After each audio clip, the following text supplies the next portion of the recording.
The New Jersey State Council on the Arts is pleased to co-produce State of the Arts in cooperation with New Jersey Network. The State Council on the Arts, supporting artistic excellence in New Jersey since 1966.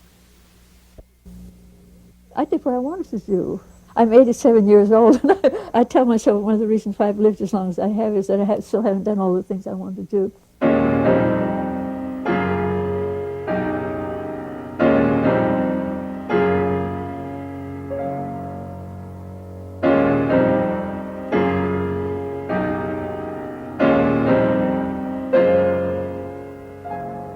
I really was a pretty independent-minded person. I didn't really, even when I was in college, I had absolutely decided I would never marry because I didn't want to be stuck with a domestic life. And that isn't a very nice attitude.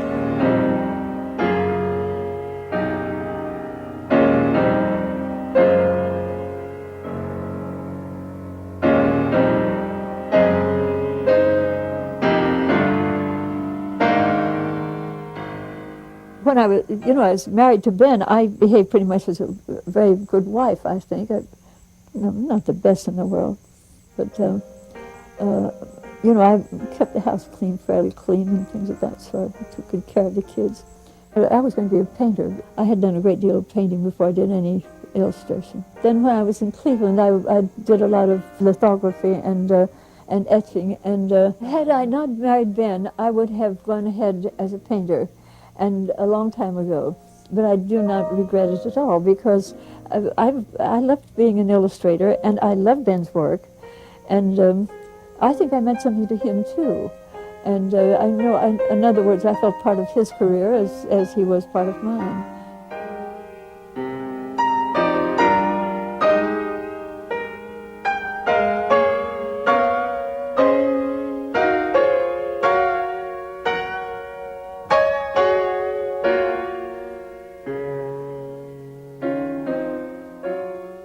It's funny, she's a combination of being a lady from way back, her training and her intellectual background in Ohio.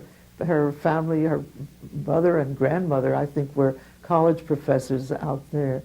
And at the same time, she's been very adventurous. She's lived a very adventurous life, even before she knew Ben. She took a back seat because women were expected to take a back seat at that time. It might be, though, she might end up being the better artist, and even could have been better had she asserted herself in the 1930s. She felt that his work was basically more important than hers, that his ideas were better than hers, if you will, and that part of her role during those years, a self-chosen role, was to assist him. And so she took on that role willingly, the role of running the household and the role of entertaining. And of course, they had friends all over the world. Bernarda is not a person who's looking for any excuses. I don't think she feels a need for any excuses. I mean, she's had an extremely full life. Anytime you ever speak to her or ever get involved with her, she has at least 10 plus projects going of all sorts of magnitudes and all sorts of importances. She's very involved right now with developing her own work and pushing further the gains that she's made in the past 15 years with her paintings. And she has so much to look forward to that she doesn't really do much looking back. After Ben died, it was a terrible blow to me for his death. And I was in sort of a daze. And it was a long time before I could, go into the studio. And so after things had cooled down for a little bit, I was out sort of cleaning up one day and reorganizing things. And there was a panel that Ben had stretched that he was going to do something on. It was standing there perfectly clean. And so I thought, this is not a bad idea. Why not just make a painting on it?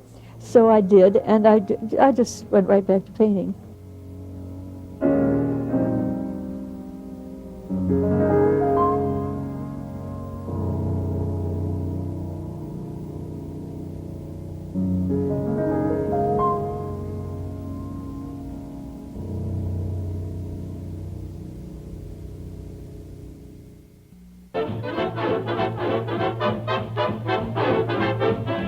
The first time I came to New York, I was working on the Ohio State Journal, and I was writing, you know, the art stuff and a column and so on. And so there was this great scandal in New York of Rivera's big mural in Rockefeller Center being, you know, turned down by the Rockefellers. And I went there to interview him. And so this person came along to help him to translate. It was Ben, and he was working with Rivera. And I was very interested in meeting him because I had already written about his work. I was very humble. I admired him very, very much, and he was a very big shot artist, you know, I liked him very, very much. And then he became very interested in the Union.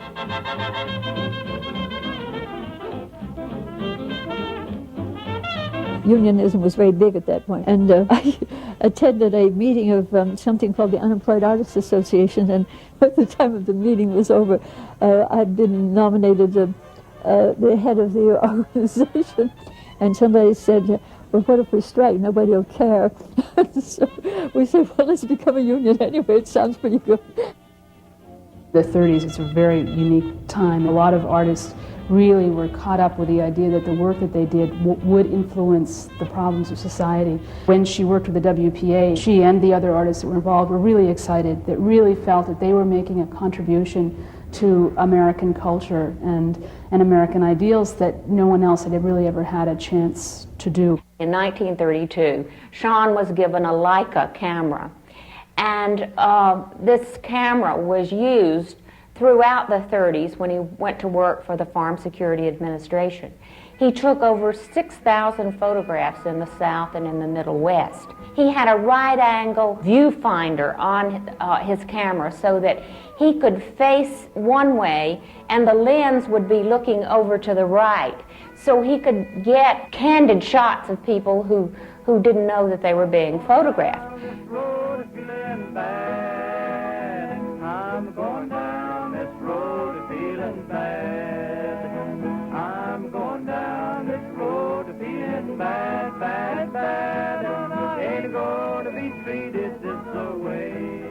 Ben didn't even drive, and so that's when we first got together, and so I did all the driving, and then sometime later we were married. In fact, we were married after my first child was born.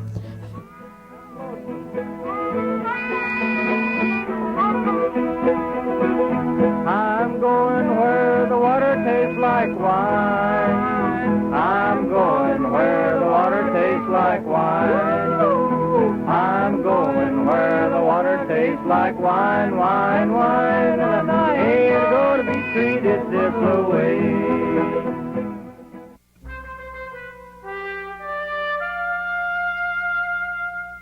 We were living in Washington, and both of us working for the Resettlement Administration. And our closest friend was Alfred Kastner, and Alfred was doing what he called My Town.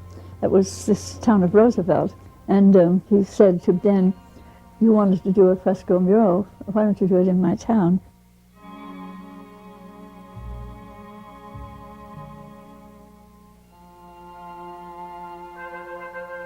It was a planned community where these Jewish clothing workers could have a farm and grow food and sell it, and have a clothing factory, which they, of course, they knew, and sell those things. So we came up here, and I worked on the mural with him.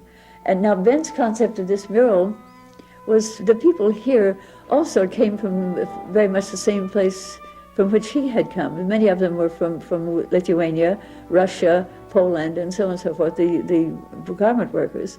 And so he decided that he would do that story of the immigrants to this country and their hardship, and then their slow unionization, and then the concept of this town.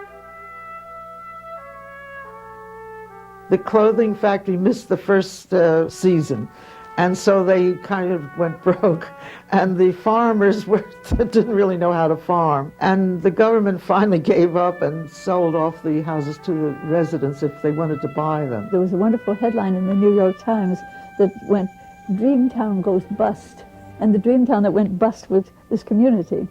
I got very excited about it, and I said, you know, I even know the house I want. So Ben said, I'll go out there on one condition, that we'd never stay more than a year, and we don't get involved. And by the end of the year, he was on the town council and I was on the Board of Education, and we had found this a very wonderful place to live in, particularly because by that time we had 2 small children, and they could just run and be free and were safe, and that was quite wonderful. Of course, it was the fact that they moved to Roosevelt that caused a whole group of artists and writers to move to Roosevelt. And it was really the presence of the Shahns that shaped that as an artistic, intellectual community. So I think that Roosevelt changed very drastically and very quickly. Actually, one of the great things about being here was that this was, you know, a pied-à-terre, so to speak, and we could leave our things here and go anywhere. And we really did travel a great deal, always. We went to Europe sometimes more than once a year. Of course, we went to Japan, we went to Bali, we went to God knows where all. But then after Ben died, I kept on going to places. I went to some places where I hadn't been before, and it was a lot of fun. The people in town sort of got used to the fact that people would come from all over the world to see Ben, and they were sort of proud of it. I mean, they would like to say, oh, yes, he's my neighbor, and so on. He was a personal friend of Einstein and Robert Oppenheimer. He knew Edward R. Murrow. He was truly a celebrity.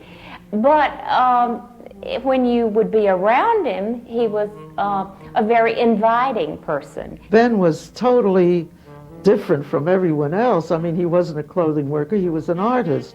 And Bernarda had absolutely no contact with all of the people here. But by the time we met her, she could cook borscht, and she could say some Yiddish words that I didn't know, and I'm Jewish. And she made an adjustment very, very fast, but it was difficult for her, I think.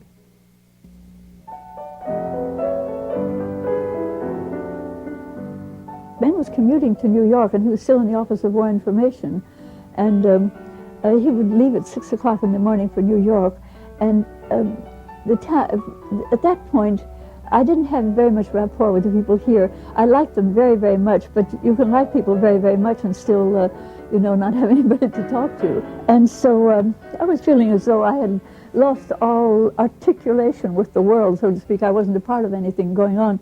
So I wrote to Harper's, and I used my own name, not Ben's, and told them that I had, you know, I read Harper's, and I told them that I liked the magazine. I saw that they used drawings, and that I'd like to make drawings for them from time to time. So many women did things like illustration rather than doing major paintings or major pieces of sculpture, because they were also busy being wives and mothers, and so they kind of limited the areas of their expression to things that could be done within the confines of the home, for instance. I illustrated a number of books, and you know, I always wrote for this and that and the other. I was interested in, just for curiosity's sake, in finding out what actually was the first story ever written, and I found this wonderful old scholar in Cleveland who introduced me to Gilgamesh with tons of material on it, and all the pictures that I used in this book are based on archaeological data. I used them in my own style, but it's all archaeological business. We have a way of considering illustration sort of a lesser art form, not as the conveyor of high art ideas the way painting is. And that really is not necessarily the case. Her illustrations are really wonderful drawings in and of themselves. And if they had been considered as drawings, then they would probably be in all kinds of museum collections and shows today. My tendency is to be literary, and I think that illustration is a literary art, and it calls upon every kind of experience that you've ever had, calls upon everything you've read, and all the things that you wanted to do, and so on and so forth. And it's a very releasing kind of thing to do. You get a text, and you're a commentator on the text. You know, Ben was an absolutely expert letterer, because he had been a lithographer when he was young. So whenever I would do a piece of lettering, it might take me half a day to do a drawing and 3 days to do the lettering. So Ben would look at it and say, not too bad, or else, what are you going to do with that great big space between the A and the B, and so on. But then sometimes he would start telling me what to do, and I'd have to say, you know, well, I know you're a better artist than I am, but I'm doing this drawing, and so on. And, but I also tied into his drawings in his work too. I was always aware of everything that he was doing, and it was great fun to have Ben come in and say, I want to show you something, and it was very exciting, because I really love Ben Shahn's work. I think it's very wonderful. Shahn tried to be of his time, be part of his time, but also tried to rise above his time and make universal statements. And so he had a difficult style, a difficult point of view that he dealt with. He set difficult problems for himself, to be readable and understandable, but to be readable and understandable 300 years from now as well. Shahn was a very educated, intellectual man. He was very verbal. He was a remarkable storyteller, and he could go on for hours telling stories that were absolutely delightful and fun, and that's what he really enjoyed. At night, he would go, Bernarda would be exhausted by that time, having fed 1 million people who came out to lunch, and then some more who came to dinner, and a few who turned up for breakfast or coffee, and she would go to bed, and he would wander around town. And that was one of the nicest things, that he would turn up at about 11 o'clock and say, did you make any of those tarts today? We could sit down for breakfast at 9 o'clock and still be talking at 2. We've often had violent disagreements because, you know, we were both artists for one thing, and there were, you know, lots of, we've quarreled freely if we had to, but I think the reason that we stayed together and got along as well as we did, and we got along very well, was that we were very much interested in the same thing. She read a great deal, and he read a great deal, and they read to each other. And I think that many of the things that he thought about and wrote, she had discussed with him. He could reach into his mind and come up with philosophers and historical references, artistic references that would prove his point about art and would disprove the 50s dogma that there would only be one way of painting. So he was a forceful adversary to the critics of the day. In the 50s, with abstract expressionism, at the time when Shahn was really at the zenith of his career, critics like Clement Greenberg would say the subject of art is the act of painting.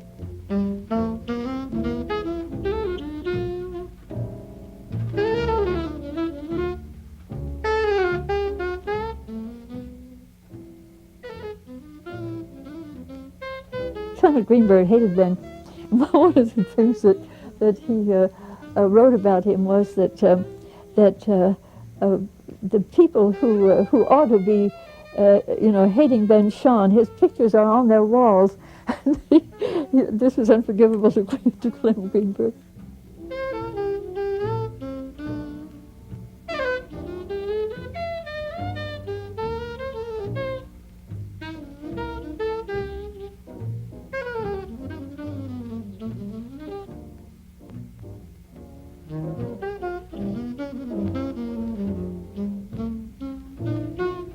Greenberg was the preeminent critic of the time, right through the 1960s. And for a critic like Greenberg, the picture surface itself became some kind of artistic theology. You didn't violate the pictorial surface. And there were those artists, like Ben Shahn and others, who clearly felt that art was to communicate something more than about itself. It communicated human passion, human feeling, human energy, where you lived, your times, your visions, your aspirations. And there's no law that says you can't do that, but in effect, Greenberg tried to make a law that said you can't do that. I think that artists of the late 40s and early 50s were intimidated by Red Scares. And even though it was an art that these people like McCarthy couldn't understand, it was abstract, There was no content which they could attack. But Shahn was practicing his art with content, with social content and literary, a message kind of art. Ben thought that a lot of the museums turned to abstract art because with McCarthy around, any kind of figurative art began to be read as, as advocating socialism. If you've got people in it, look out. It was a very touchy thing.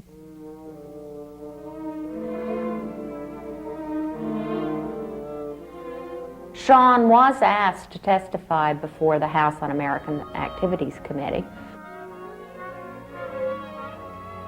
There's the story that the chairman got so flustered as to what kind of questions to ask him.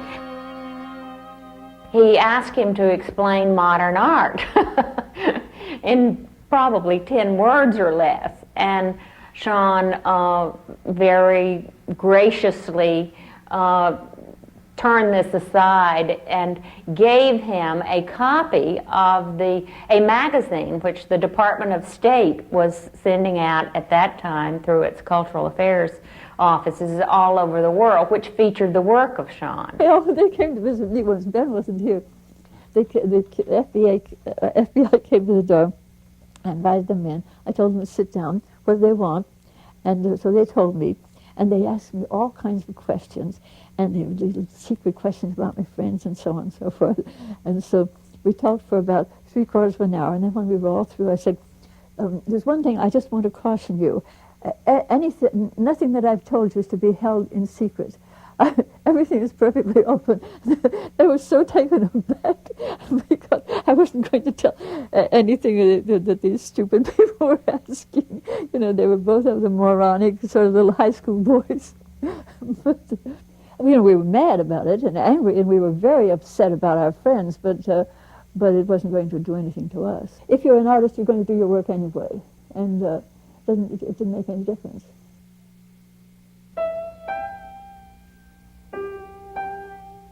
I majored in philosophy when I was in college and always intended, to do this great philosophical work, which of course I've never done, obviously never will do. But my orientation is also much toward the classics and towards story and places. I was in bed, and for some idiotic reason, I don't know why I was thinking about noses. And then I began to think of that wonderful nose of Savonarola. And then I began to think about the Erasmus thing, and I got out of bed and looked up the Holbein Erasmus. You see, Erasmus was so mild, and so worldly and lovely a man, whereas Savonarola was a fanatic and so on. I was going to, not be able to stand the fanatic and really adore the, who wrote In Praise of Folly and so on and so forth. And by the time I was through, I was so fascinated with that face of Savonarola. I loved painting it.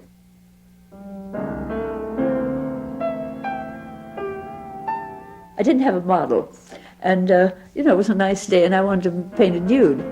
So I decided I would set up this little thing. So I decided I'll make it about 6 feet tall.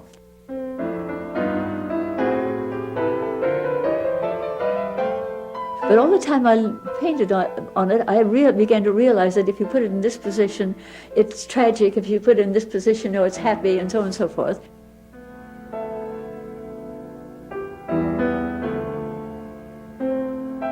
This has come alive from me.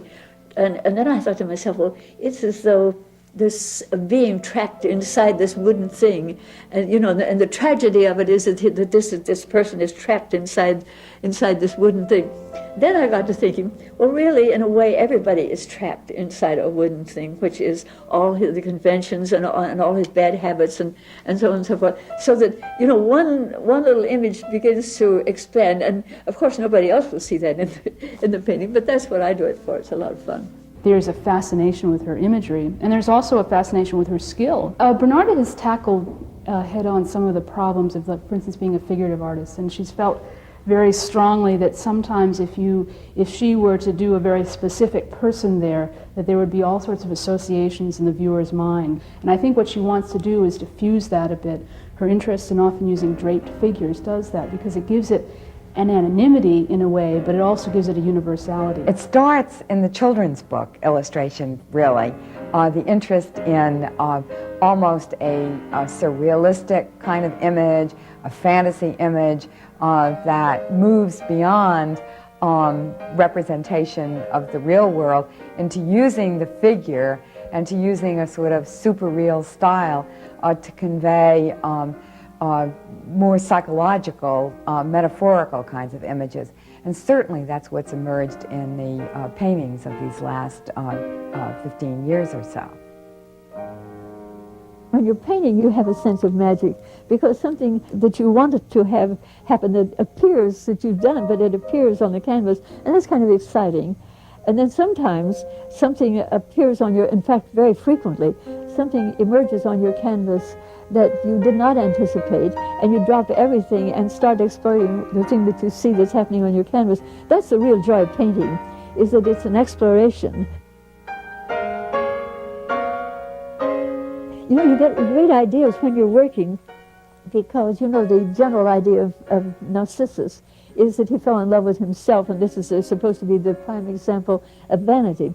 So I got to thinking while I was painting this, but what really happens is that he's discovering himself, and he's been lost in the whole world, and he will never know anything about the world until he discovers himself. So that Narcissus, finding him, looking at his reflection in the pool, is really finding himself. So I wanted to reverse the whole idea of Narcissus. Nobody else has that idea. As far as I'm concerned, I like people, and I love the whole history of people and the literature of people and the antiquities and the future, even, if there is any.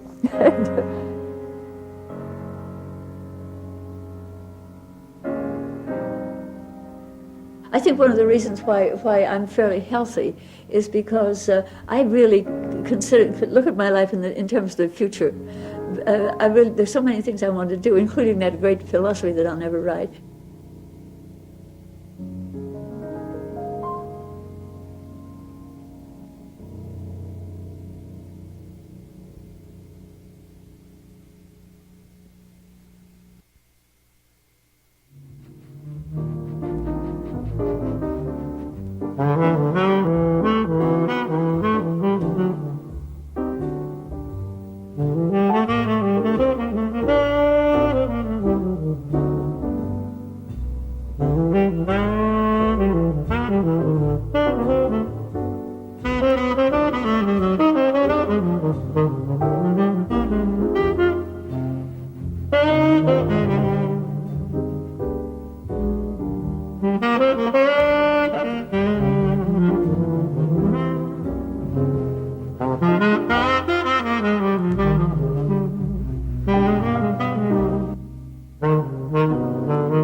The New Jersey State Council on the Arts is pleased to co-produce State of the Arts in cooperation with New Jersey Network. The State Council on the Arts, supporting artistic excellence in New Jersey since 1966.